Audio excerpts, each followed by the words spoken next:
beaucoup. Christophe Prémat. Merci, Monsieur le Président, Monsieur le Ministre. J'associe à mes questions mon collègue de la Commission des Affaires étrangères, Pouya Mirchahi.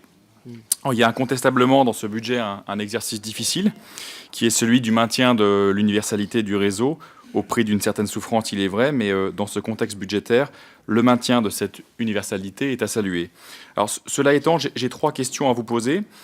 La première porte sur la baisse des crédits de l'AEFE, qui est l'un des opérateurs de notre coopération éducative, baisse de 2%, soit 8 millions d'euros en moins. Alors, le budget est extrêmement tendu dans un contexte en plus de mise aux normes d'établissements français à l'étranger. Cela implique aussi un arrêt peut-être de certains projets d'extension des établissements qui sont victimes de leur succès, vu les taux de scolarisation constatés, que ce soit des taux de français, de binationaux ou de publics tiers.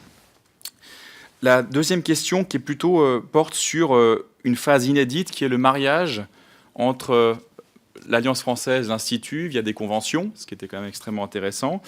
Et je vois dans la présentation du budget général qu'il y a une phase 2014-2016 où on va avancer dans cette coopération. Quel est l'avenir de ce mariage? Est-ce qu'il y a une lisibilité du réseau à gagner quand on les compare au Goethe et au Cervantes, par exemple? Est-ce qu'on peut évoluer vers une simplification de notre réseau, sachant que bien sûr les opérateurs sont de nature très très différente, y compris de manière juridique, pour que notre image en soit encore plus lisible, avec peut-être des économies d'échelle à réaliser sur certaines actions?